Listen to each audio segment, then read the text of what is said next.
tacos de penumbra.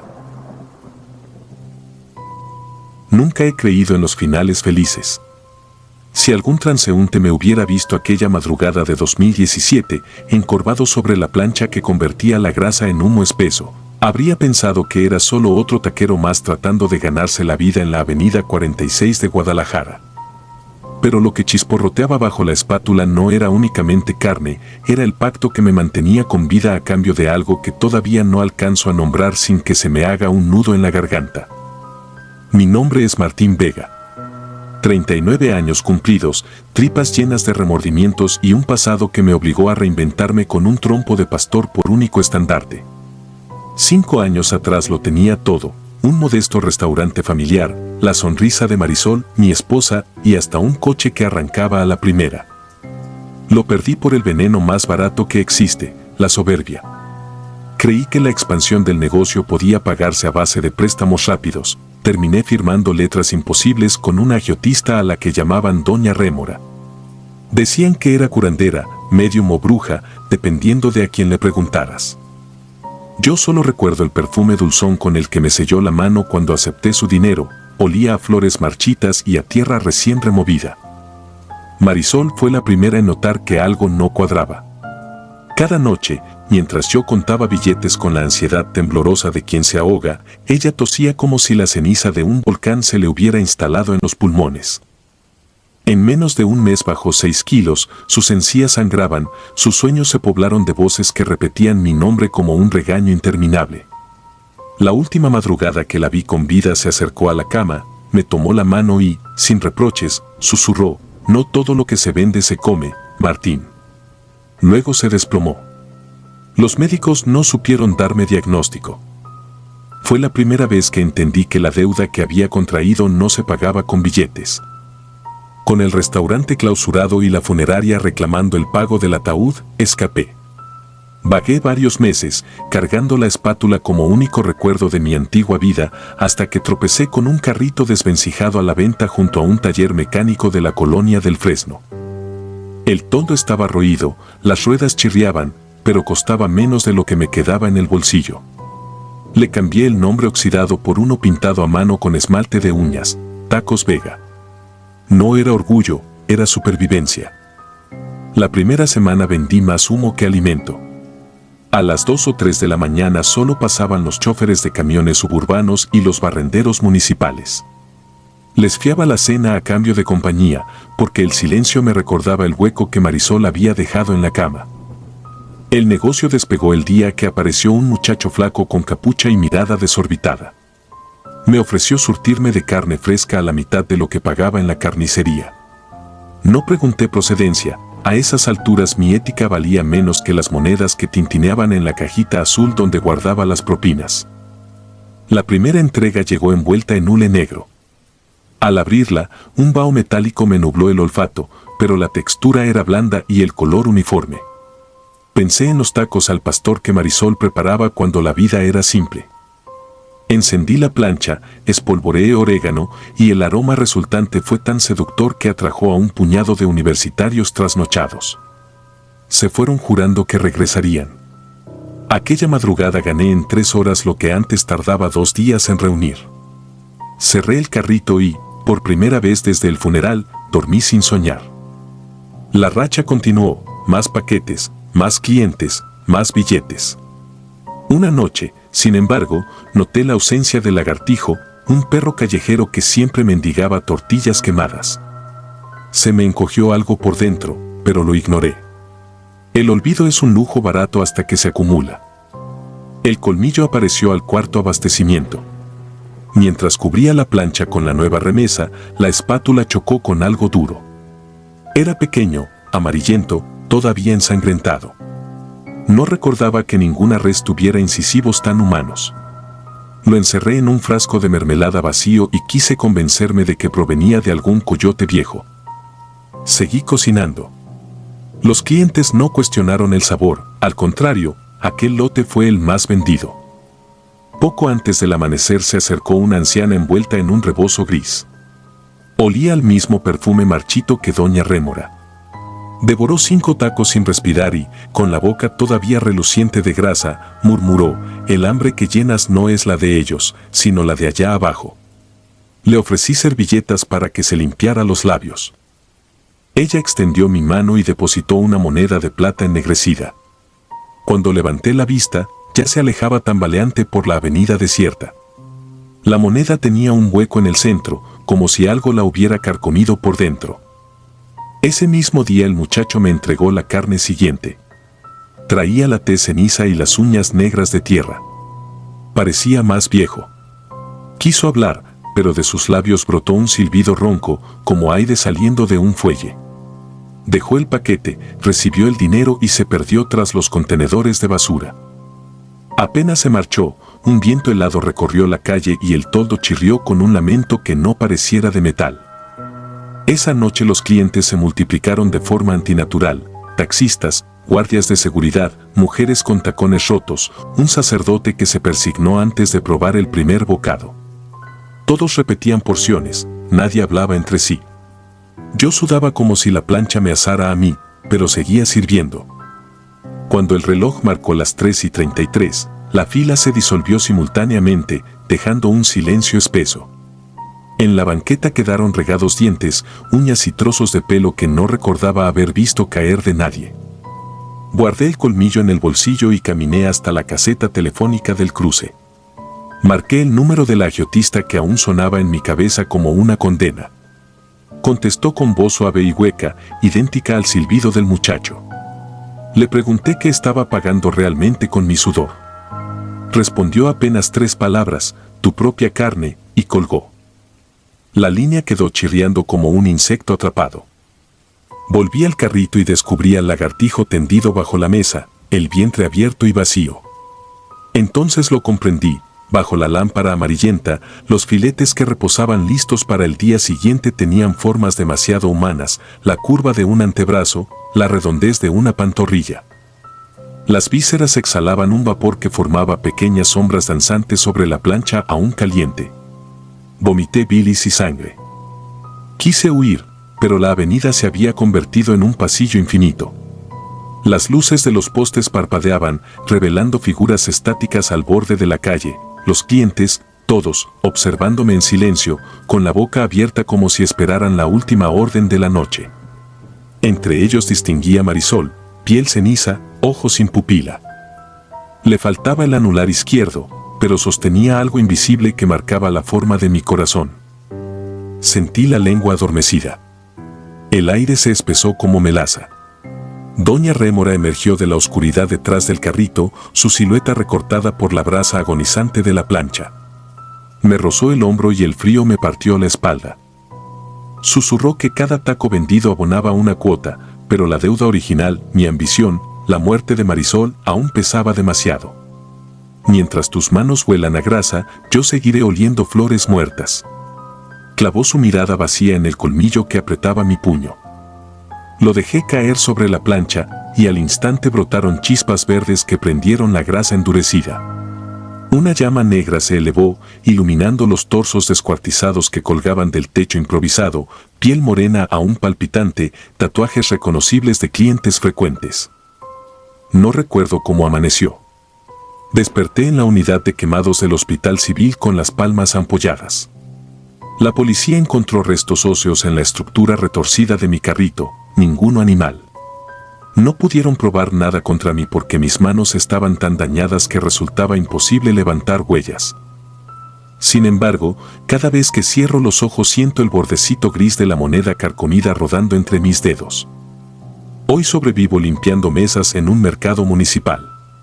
No puedo oler nada, el fuego me arrebató el sentido del olfato, pero a veces juro que un perfume rancio a flores secas cruza los pasillos y me corta la respiración. En mi casucha cuelga la vieja espátula, reliquia ennegrecida que ninguno de mis vecinos entiende por qué mantengo. Yo sí, es un recordatorio de que las deudas no siempre se cobran con dinero y de que el hambre de la madrugada tiene un precio que no figura en ningún menú. Cuando el reloj marca las 3:33, despierto empapado en sudor. Escucho pasos que se arrastran entre los puestos cerrados y el tintineo de monedas sobre metal caliente. Sé que, tarde o temprano, una plancha volverá a chisporrotear para mí. Porque a los muertos también se les antoja cenar, y yo sigo oliendo a grasa.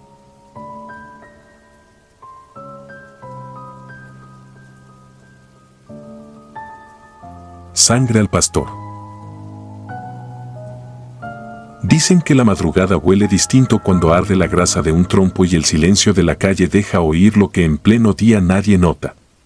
Yo lo aprendí a la mala en 2003, cuando huí de un pasado que me costó 2 dedos y media vida.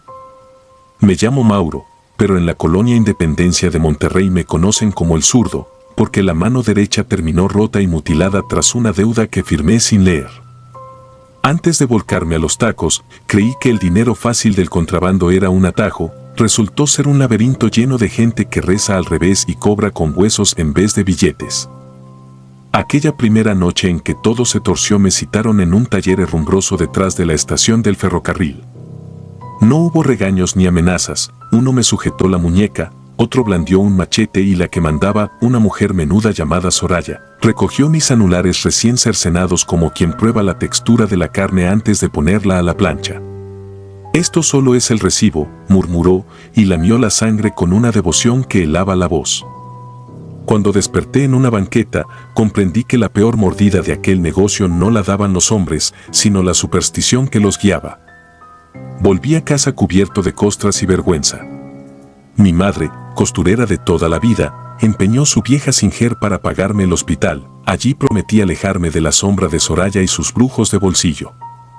Renegué del contrabando y heredé la carreta de tacos que había sido de mi padre, asesinado en un asalto que hoy sospecho fue parte de la misma señal oscura. El primer mes vendí apenas para la renta, pero la constancia y el adobo rescataron mi nombre, tortillas al punto, carne de trompo que lloraba jugo sobre la plancha y esa salsa verde que ardía 2 veces. Cada noche, mientras limpiaba los cuchillos, sentía un hormigueo donde faltaban los dedos, como si algo latiera todavía dentro de la cicatriz. Fue la advertencia del retorno. Un miércoles de julio, cuando la luna parecía una moneda recién pulida, Soraya reapareció frente a mi puesto. Vestía de negro, salvo por un collar trenzado con falanges humanas que tintineaban al ritmo de su respiración. Reconocí la curva de mis propios huesos pulidos y el sudor me empapó la espalda. Ella pidió 2 tacos de adobada, yo obedecí con la misma mansedumbre que un ovillo en rastro. Al probar la carne, frunció los labios como quien evalúa un vino caro. No vine a cobrar, zurdo, dijo con una calma que sonaba a trueno contenido. Vine a recordarte que todo plato fuerte necesita su guarnición. Tu deuda sigue, pero hay una forma de sazonarla.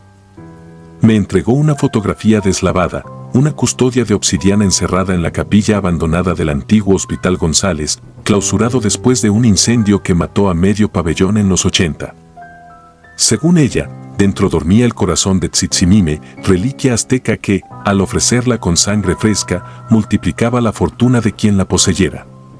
Tráemela antes del domingo o tu madre terminará con tus dedos colgados donde falta adorno, concluyó, dejando propina en forma de una uña arrancada de no sé quién. 4 madrugadas más tarde me colé en aquel hospital retorcido por el hollín. Llevaba una linterna, un cincel y la fe rota. La capilla estaba medio calcinada, la yesca del techo crujía como hueso seco. La custodia, sin embargo, permanecía intacta detrás de un cristal fisurado. Cuando apoyé el cincel, una voz ronca emergió de las sombras. El padre Jacinto, último capellán del hospital, vivía ahora en un cuarto forrado de estatuillas quemadas. No empuñó crucifijo ni me llamó ladrón, solo me miró la mano incompleta y dijo que las heridas espirituales sangran más que la carne. Le conté todo sin ocultar mugre ni culpas. Jacinto alzó la custodia, rezó en náhua un Padre Nuestro al revés y me la entregó. Llévala, susurró, pero no olvides que la obsidiana bebe lo que toca. Si la bruja la alza contra ti, clávalas a ella sus propios colmillos. Regresé al puesto antes del amanecer, puse la reliquia en una bolsa térmica bajo el trompo y esperé. Soraya llegó cuando el sol aún parecía pestaña. Sus guardaespaldas me sujetaron mientras ella desenvainaba la custodia como si fuera una daga brillante.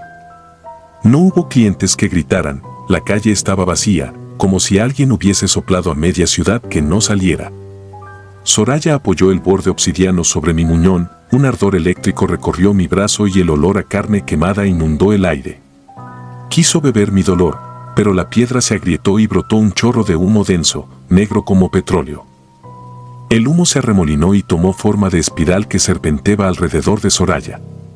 Sus ojos se tornaron vidriosos, intentó soltar la custodia, pero sus dedos se fusionaron con la piedra. Las falanges del collar comenzaron a crujir como palomitas al fuego, estallaron una a una, desperdigando polvo óseo que se pegó a la piel de la bruja. Ella lanzó un alarido que parecía venir de un túnel sin final. Los guardaespaldas corrieron, pero el humo se adhirió a sus pulmones. Tosieron sangre y cayeron de rodillas. Yo me arrastré hasta el trompo, tomé el cuchillo cebollero y, con la izquierda, cercené la muñeca de Soraya en un tajo certero. La custodia cayó al suelo, vibrando como diapasón hasta partirse en dos. El humo se disipó de golpe y la bruja quedó desangrándose sobre la banqueta en el mismo punto donde mis dedos habían terminado años atrás. No murió al instante, sus labios movidos por una furia antigua prometieron regresar con un cuerpo distinto, quizás con un rostro que no reconocería. Solo alcancé a responder, aquí te esperaré, tengo carbón de sobra. Enterré la custodia en una olla taquera llena de calorías. Los cadáveres de sus hombres desaparecieron, nadie llamó a la policía. En la colonia corrió el rumor de un cortocircuito que incendió el puesto antes de que saliera el sol, pero yo sé la verdad, el fuego lo encendió algo que no tolera perder. Con mis últimos ahorros levanté un nuevo local al otro lado del río Santa Catarina. Ahora, cada cliente que llega deja su propina en un frasco de vidrio donde cuelga una sola falange ennegrecida, recuerdo de mi deuda pagada con carne ajena. Algunos preguntan por la historia, yo les sirvo un taco y respondo que ciertas noches la obsidiana todavía palpita bajo las baldosas, esperando volver a morder. Mi madre barre la entrada al caer la tarde, se santigua cuando el viento trae olor a azufre. Yo sigo cortando carne con la mano que queda, agradecido de sentir dolor, es la prueba de que sigo vivo. Y, aunque duermo con un ojo abierto, juro que cuando el sueño me vence, no alcanzo a saber si la sombra que se asoma detrás del trompo es el humo de los chiles o el fantasma de Soraya, afilando los huesos que me faltan para reclamar la cuenta que ella misma jamás supo calcular. Testimonio de un taquero. Trabajo como taquero en un tramo entre Huixquilucan y una zona rural de Toluca, en el Estado de México. A diario, desde hace casi 7 años, levanto el puesto antes del mediodía y cierro ya de madrugada. La rutina es dura, sí, pero uno se acostumbra. Lo que jamás pude acostumbrarme fue al trayecto de regreso, especialmente cuando toca recorrerlo después de las 2 o 3 de la mañana. Esa autopista que conecta con los pueblos bajos se vuelve una sombra interminable, donde el silencio y la neblina son lo único que te acompaña. En esa época, era 2018, tenía como ayudante a Mauro, un joven bajito y callado, pero de confianza. Él me apoyaba con la parrilla y el trompo, siempre estaba de buenas, pero esa noche no dijo una sola palabra desde que comenzamos a guardar las cosas. Pendimos bien. Había sido domingo, ya era casi lunes y el viento se sentía más frío de lo normal. La taquería móvil estaba estacionada, a la orilla de una calle empedrada. Cuando acabamos de empacar, subimos a la camioneta y emprendimos el regreso. No había autos, ni siquiera luces de otros vehículos. Todo estaba callado. A eso de las 3:10 de la madrugada, ya estábamos a medio trayecto cuando vi algo en el acotamiento. No era común ver a nadie por ahí, mucho menos a esa hora. Al principio pensé que era un perro, pero cuando me acerqué, pude ver claramente a una mujer parada justo en la orilla del camino. Tenía el rostro empapado, como si hubiera llorado, y el cabello le caía pegado al rostro. Su ropa estaba sucia, rota en algunos lados y lo peor de todo, no tenía zapatos. Iba descalza. Instintivamente bajé la velocidad. Mauro solo murmuró sin mirarme: «No te pares, no te detengas, mejor sigue». Me lo dijo serio, con la voz más ronca que le he escuchado en su vida. Pero no pude ignorarla. Pensé en mi hermana, en mi madre. Si una de ellas estuviera en esa situación, querría que alguien las ayudara. Me orillé despacio y bajé el vidrio. Le pregunté si estaba bien. Me miró con los ojos muy abiertos. los labios temblorosos, y me dijo que su auto se había ido por la barranca, que había logrado salir trepando pero que su pierna le dolía mucho. Le ofrecí subir, ella dudó, pero finalmente aceptó. Se sentó atrás junto a Mauro. Él se pegó más hacia la ventana sin decir palabra. Yo comencé a avanzar mientras en el retrovisor notaba cómo ella miraba todo con una especie de ansiedad, como si esperara que algo saliera del monte. En algún momento pregunté qué había pasado, y solo me respondió: lo vi. Era como un hombre, pero no lo era. No tenía cara, solo sombra. Yo intenté no pensar mucho en eso, atribuyéndolo al trauma del accidente, pero Mauro se encogía cada vez más. Estaba sudando, aunque afuera el clima helaba. La mujer seguía temblando y sus manos estaban apretadas contra sus piernas. Nadie hablaba más. Solo el motor rugía y la carretera parecía eterna. Fue en 1900 una curva, cerca del kilómetro 31, donde todo se volvió irreal. De la nada, justo al salir de una pendiente, dos figuras pequeñas aparecieron en el centro del camino. Eran niños. Vestían de blanco y estaban inmóviles.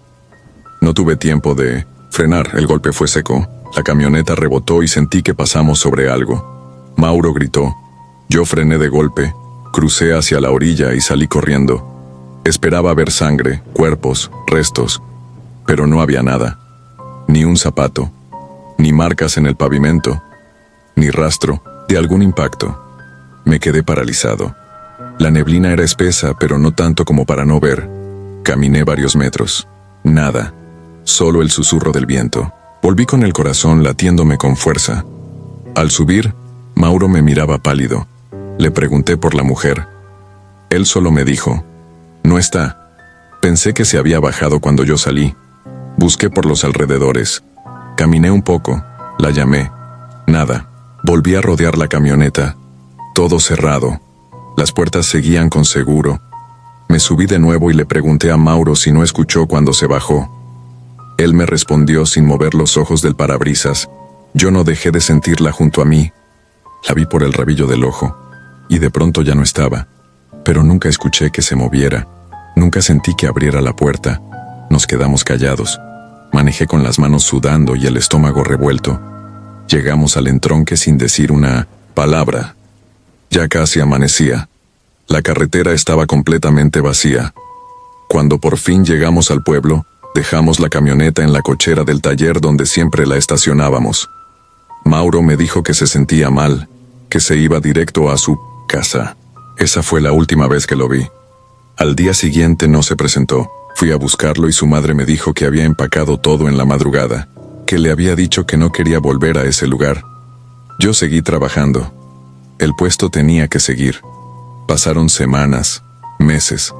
A veces llevaba a otro ayudante, pero nunca por mucho tiempo.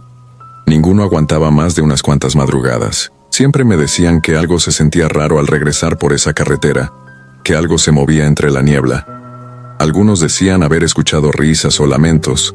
Otros sentían que alguien iba sentado atrás, aunque nadie más viajara con nosotros. Un día, al revisar el interior de la camioneta por la mañana, encontré algo que me hizo soltar las herramientas del susto. Era una huella, una marca pequeña de pie descalzo sobre el respaldo del asiento del copiloto, como si alguien se hubiera sentado encogido, con los pies sobre el asiento. Estaba marcada en tierra seca. No había nadie que pudiera haberla dejado, nadie. Desde esa noche no he vuelto a recoger a nadie. Ni siquiera me acerco si veo algo o alguien a la orilla del camino. A veces me detengo a pensar si lo que vivimos fue real o alguna alucinación provocada por el cansancio. Pero no. A veces cuando voy solo y cruzo por el kilómetro 31, el tablero de la camioneta se vuelve loco. Las luces parpadean. La radio cambia de estación sola y el clima se enfría como si hubiéramos entrado a una cueva. Yo ya no duermo bien. No porque no quiera, sino porque cada vez que cierro los ojos veo ese rostro, el de la mujer, su expresión de miedo absoluto. A veces creo que todavía está ahí, sentada en silencio detrás de mí. Nunca más volvió a saberse de ella. Revisé noticias, accidentes, incluso pregunté a la Guardia Nacional si alguien había reportado una volcadura en esa zona. Nada, ni un solo registro. Lo que ocurrió esa madrugada me cambió para siempre. A veces siento que no solo la recogimos, sino que la trajimos con nosotros, y que nunca se bajó realmente, que solo está esperando el momento correcto para volver a mostrarse. Así que si alguna vez manejas solo por la madrugada en una autopista del Estado de México, y ves a alguien a la orilla del camino, ten cuidado, porque no todos los que se ven humanos.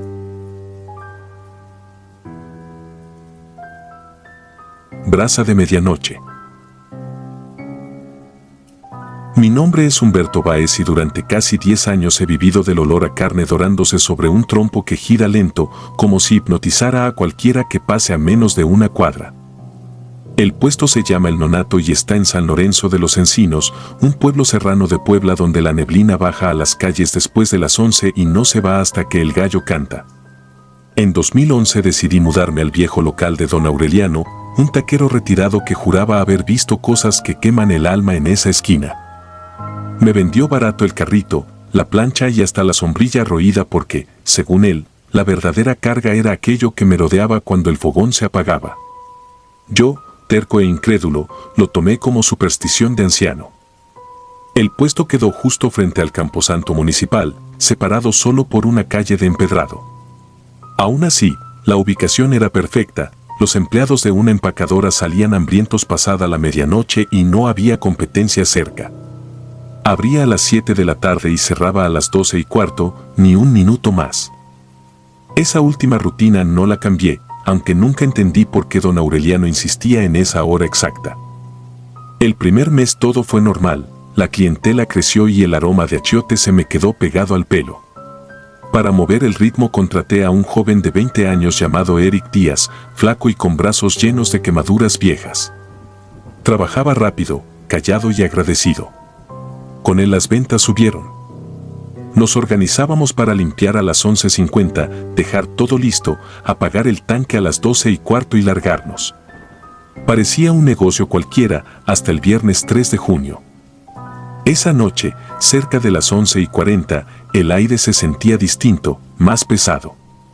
No era el típico olor a brasa ni a grasa vieja, sino algo a tierra húmeda recién removida. Eric dijo que quizás habían abierto alguna sepultura para una exhumación. Yo bromeé para espantar el silencio, pero la risa se me quedó en la garganta cuando la luminaria sobre nosotros chisporroteó y la calle se apagó por un segundo. Al volver la luz, noté que el reloj del celular marcaba 11:55, pese a que hacía unos minutos lo había visto en 11:47. Decidimos empezar a guardar antes de tiempo. El trompo seguía girando despacio, iluminado por las brasas que chisporroteaban bajo la grasa. Mientras cortaba la última rebanada, escuché un sonido que no cuadraba con la hora, una campanilla aguda, como la de un triciclo de helados. Venía de la dirección del panteón, donde no hay casas ni tiendas. Eric también la oyó, me lanzó una mirada incómoda y siguió acomodando los platos. El tintineo se detuvo de golpe. Lo que llegó después fue más inquietante, pasos precipitados, primero suaves como zapatillas de mujer, luego acompasados con un taconeo firme. Parecían cruzar el empedrado frente a nosotros. Instintivamente levanté la vista. No había nadie.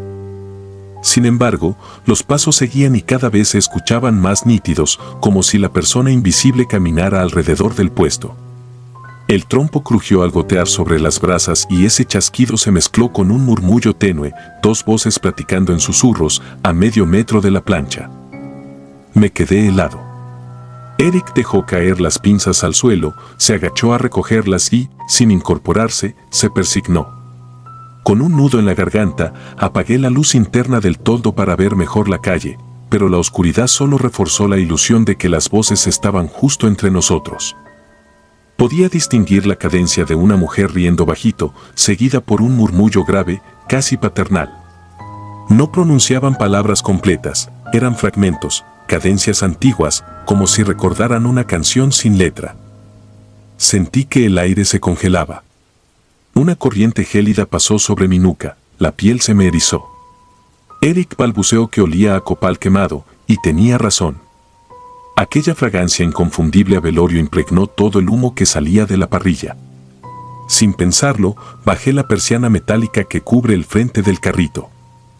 En el silencio posterior oí cómo los pasos se alejaban rumbo a la capilla del panteón. Con cada taconeo, la campanilla sonaba de nuevo hasta desaparecer. El reloj volvió a fallar, marcaba 12:16. No cuestioné el minuto de diferencia, solo quise irme. Empujamos el carrito hasta la bodega alquilada al final de la cuadra y nos largamos sin mirarnos. Esa noche no dormí. Cada crujido de mi casa de lámina retumbaba como si alguien golpeara la puerta. A la mañana siguiente fui temprano por provisiones al mercado. Los carniceros me preguntaron si ya había escuchado los rumores. Un velador del panteón decía haber visto una mujer vestida de novia caminar entre las tumbas, acompañada de un caballero con sombrero antiguo. Aseguraba que la pareja se perdía en la avenida justo frente a mi puesto, riendo, como si buscaran una fiesta a medianoche. Me reí para no mostrar el temblor de mis manos, pagué el costal de cebollas y regresé al local, decidido a no dejar que la superstición arruinara mi trabajo. Esa noche trabajamos con la rutina habitual. Sin embargo, a las 11:50 sentí de nuevo el olor a copal. Miré a Eric, él ya estaba pálido, con el cuchillo temblándole. Todo estaba silencioso hasta que un leve golpeteo contra el piso resonó al otro lado de la calle. No eran tacones, sonaba como algo metálico, rítmico, que se arrastrara. Agucé el oído y comprendí que era la campanilla, pero ahora acompañada de un roce, como cruzar cadenas por piedra. Las voces volvieron, esta vez nítidas. Una femenina musitó mi nombre con cariño enfermizo, Humberto. Sentí una punzada en el pecho, el corazón me retumbó en los oídos. Eric soltó un grito ahogado y retrocedió, golpeando la mesa de salsas. Las botellas de vidrio se voltearon, el chile rojo se derramó y el líquido espeso corrió como sangre bajo la luz amarillenta. El trompo se apagó solo, sin que nadie tocara la válvula. No hubo chispa ni olor a gas, simplemente las brasas se cubrieron de ceniza, como si hubieran sido abandonadas horas antes. Comprendí que algo nos reclamaba. Recordé de pronto una historia que me había contado mi abuela. Antes de la construcción del panteón, esa calle era parte del camino real donde en 1928 fueron asesinados los novios de una boda campesina. Los cuerpos quedaron tirados mientras los bandoleros huían con el ajuar y las ofrendas. Dijo que la novia murió aferrada a su ramo y el novio con la mano sobre el pecho ensangrentado. Según la leyenda, ambos quedaron como ánimas en pena, buscando la fiesta que jamás llegaron a celebrar. Mi negación se quebró aquella segunda noche. Le pedí a Eric que recogiera lo indispensable y salimos corriendo, empujando el carrito medio apagado hasta la bodega. El raspón del metal sobre la calle se mezclaba con el tintineo fantasmal que se acercaba peligrosamente. Cuando por fin cerramos el candado, escuchamos los pasos cruzar justo frente al portón. El aire interno se volvió tan frío que vimos nuestro propio aliento. Después de eso no quise volver a la esquina. Pasé el fin de semana pensando en cómo explicarle a los clientes que me mudaría. Revisé mis cuentas y decidí que era mejor perder un poco de dinero que seguir ofreciendo carne a los muertos. El lunes fui al ayuntamiento y solicité un permiso temporal para instalarme en la plaza principal. El oficial me hizo una mueca, como si ya conociera mi historia, y aprobó el trámite sin preguntas. Esa tarde volví a la bodega por mis cosas. Abrí el portón y el hedor me golpeó con fuerza, grasa rancia mezclada con flores marchitas. Sobre la plancha había restos de cera derretida, como si alguien hubiera colocado veladoras encendidas toda la noche. En el piso hallé una huella oscura de tacón hundida en el charco seco de Chile. Me temblaron las piernas, pero tenía que llevármelo todo. Encendí la lámpara, desconecté el tanque y, al darle la vuelta al trompo para desarmarlo, descubrí algo imposible. La carne estaba cruda, fresca, como si jamás se hubiera cocinado. Sin embargo, la capa externa lucía reseca, gris, con un olor agrio. Tocarla me revolvió el estómago. No terminé de empacar. Cerré la bodega y arrojé la llave a un desagüe. Esa noche dormí con la sensación de que alguien se sentaba a los pies de mi cama. Soñé con la campanilla acercándose hasta rozar mi oído y despertar con un frío tan intenso que vi escarcha en la ventana.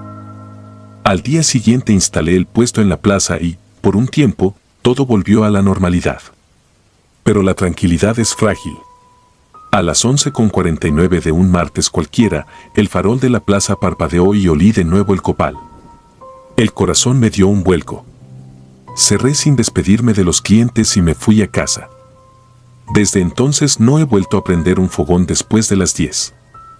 Hace meses encontré un recorte de periódico viejo en una caja abandonada del archivo municipal. Era de 1983. Hablaba de un incendio pequeño que consumió un puesto de tacos frente al panteón. El dueño, un tal Francisco Báez, sin parentesco conmigo, declaraba haber visto sombras bailar en torno a las llamas antes de huir. El bombero que escribió el parte mencionaba olor a cera y flores dentro de la ruina. En la foto borrosa se apreciaba, colgando del toldo chamuscado, una campanilla de metal. No sé si esa esquina está maldita o si los novios continúan vagando, buscando la música que les fue arrebatada. Sé, eso sí, que cada madrugada de niebla el aire en San Lorenzo se espesa con un perfume de copal y grasa quemada. Entonces cierro mis ventanas, apago las luces y rezo en silencio, esperando que la campanilla pase de largo. Porque cuando el eco de esos pasos se cuela bajo la puerta y una voz femenina susurra mi nombre, recuerdo que la brasa que me dio de comer también puede devorar mi alma. Si alguna vez viajas por un pueblo serrano y ves un puesto de tacos frente a un cementerio, come temprano y vete. La fiesta de los muertos nunca se interrumpe y siempre hay lugar para otro invitado.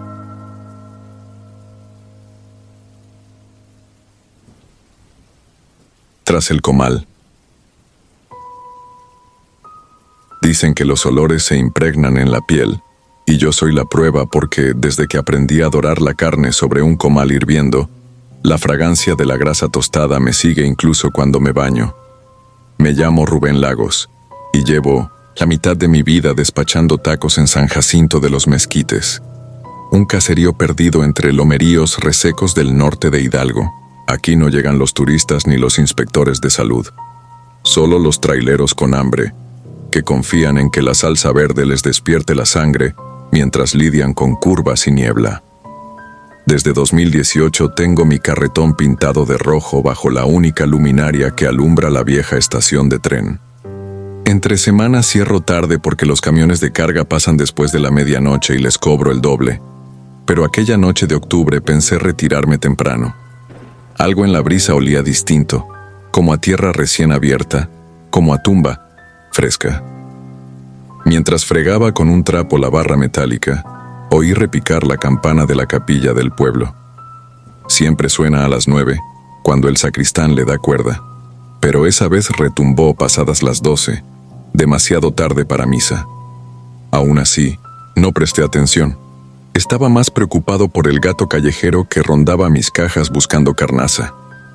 Lo espanté y me volví para apagar la lámpara de gas. Entonces la vi, ahí parada frente al andén. Una mujer altísima, tan delgada que el viento la movía como hierba. Llevaba un rebozo negro que le cubría el rostro. Apenas dejaba escapar 2 mechones canos que le caían hasta el pecho. Pensé que era alguna vecina rezagada. Le ofrecí un taco de costilla señalando el banco libre. Ella no se acercó, solo giró la cabeza lentamente, como midiendo la distancia, y entonces se deslizó. No caminó, se deslizó, sobre el polvo sin levantarlo. Atravesó las vías oxidadas rumbo al solar anexo a la estación, donde el pueblo erigió un humilde altar a la Santa Muerte cuando el tren dejó de pasar y la gente empezó a desaparecer camino a la capital. Muchos dicen que el altar protege, otros que reclama cuota. Yo jamás me meto, respeto y callo. Ella se detuvo frente a la imagen blanca, alzó la mano descarnada y acarició la hoz de yeso. Juro que la figura tembló como si respirara. Tragué saliva. Volvía a sentir el olor a tierra vuelta. Quise ignorarlo. Guardé los cuchillos, bajé la lona, apagué el anafre, pero cuando al fin me di la vuelta, la mujer se había ido. Miré por todos lados y nada. La calle vacía, el poste zumbando con los insectos, la flecha del termómetro marcando 8 grados. Sin embargo, sudaba. Recogí monedas, eché llave y avancé con el carrito rumbo a la bodega de mi casa, 3 cuadras arriba. La rueda chirriaba como nunca y el eco retumbaba en las fachadas de adobe. Cada sombra parecía alargarse y tomar forma humana. Pensé que estaba sugestionado y me obligué a enumerar en la cabeza los ingredientes que debía comprar. Al día siguiente, carne, cilantro, cebolla, aceite, 5 kilos de tortillas. Iba en eso cuando sentí un golpe de aire helado detrás de mí. Giré creyendo que era el norte, y ahí estaba de nuevo, parada en medio de la calle. No sé cómo había aparecido, ni siquiera la escuché. La farola iluminaba su silueta y pude ver que en lugar de pies tenía algo parecido a troncos resecos que se bifurcaban en raíces. Quise avanzar y las ruedas no respondieron. El carro pesaba más que nunca. Me aferré al manubrio y empujé con todas mis fuerzas sin lograr moverme. Ni un centímetro. Entonces la campana volvió a sonar, ahora más cerca. Con cada repique las luces del pueblo parpadeaban. Creí que se fundirían. La mujer levantó el brazo y apuntó hacia el sur, donde está el Panteón Viejo. Luego bajó la mano y se desvaneció, así como humo golpeado por el viento. Apenas pude respirar. Algo crujió en la caja de refrescos. Levanté la tapa y descubrí un puñado de manzanas rojas relucientes. Yo no vendo fruta. Jamás las había visto. El miedo me explotó en el estómago. Las dejé ahí. Empujé el carro con un esfuerzo titánico. Hasta mi cochera, lo cerré con candado y subí a mi cuarto. Pero la noche siguió tocando la campana dentro de mi cabeza. Tardé horas en quedarme dormido y cuando por fin cedí, tuve pesadillas. Veía la estación inundada de niebla y aquel ser sin rostro ofreciéndome las manzanas, que goteaban un jugo oscuro. Desperté empapado. Al día siguiente la noticia corrió. Don Aurelio, el viejo velador de la estación, fue hallado muerto entre los rieles con la cara cubierta de hormigas. Nadie supo a qué hora falleció ni por qué la campana había sonado. Y nadie quiso hablar de la mancha negruzca que apareció en las piedras, formando algo parecido a una hoz, aunque todos la vimos. Entré a la cocina con el estómago hecho nudo.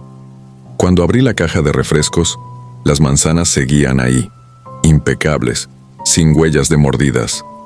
Las saqué con pinzas y las tiré en la basura del mercado para evitar que los perros las comieran. Regresé al puesto y prendí el anafre. Necesitaba concentrarme. Los clientes llegaron, obreros, campesinos, chavos que salían de la secundaria. Despaché como siempre, fingí que nada me perturbaba, pero, alrededor de las 5 de la tarde, pasó algo que hizo que se me congelara la sangre.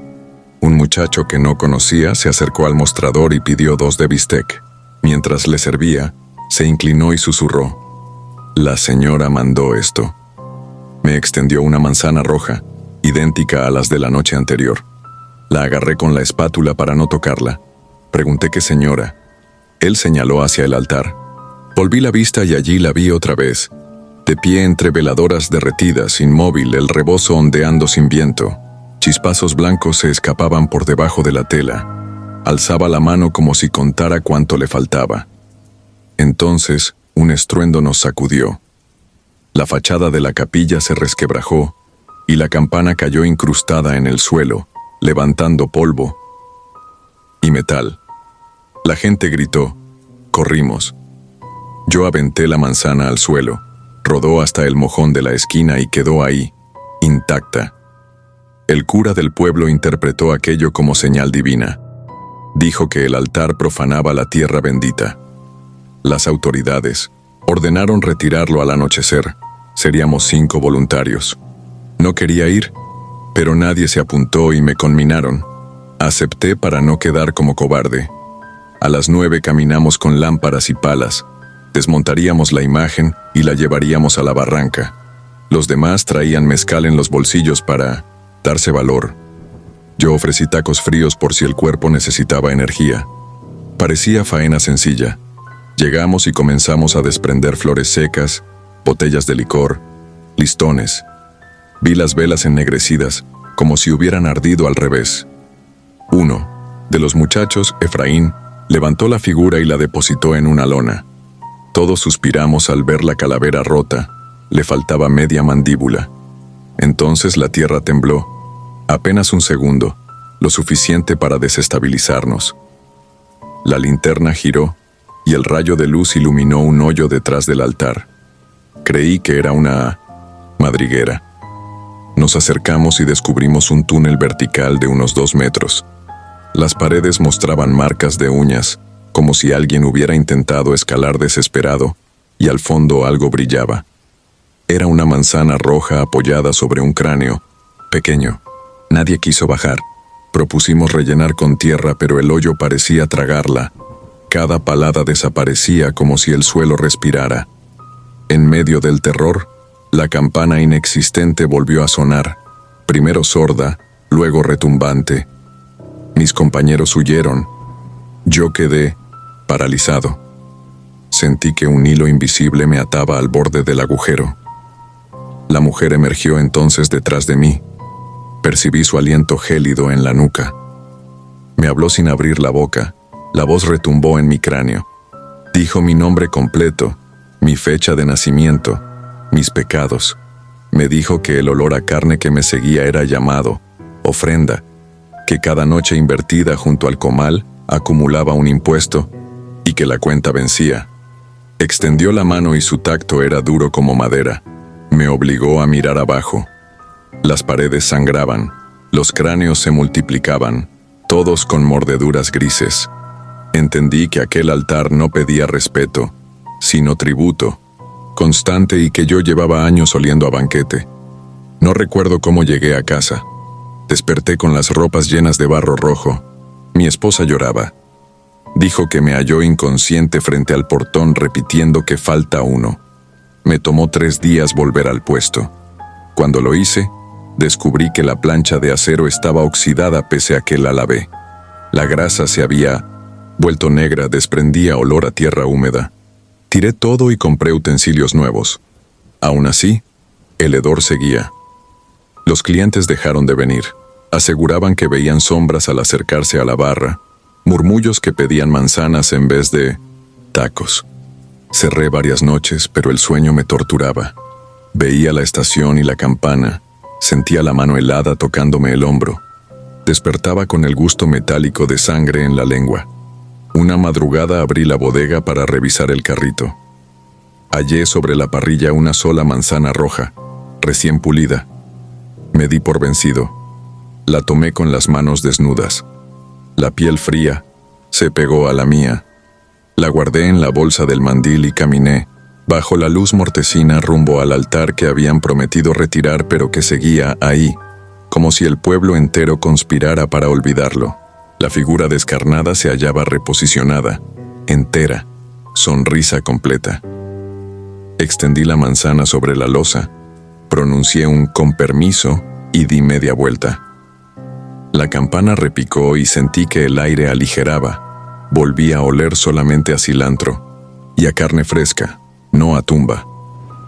Sin embargo, desde ese día, cada que parto lengua y asada sobre la tabla, cuento mentalmente las monedas y rezo para que ninguna sea de cobre viejo. Dicen que es con lo que se paga a los barqueros. Y aún tengo deudas, demasiadas. Cuando el viento sopla desde el sur y trae olor a tierra removida, cierro los ojos y veo el rebozo ondear. Si disfrutas de los relatos, te invitamos a apoyarnos con un like y un comentario, ya que eso nos ayuda muchísimo. Además, si aún no estás suscrito o suscrita, te animamos a formar parte de la comunidad del terror. Muchas gracias por escucharnos y por tu apoyo.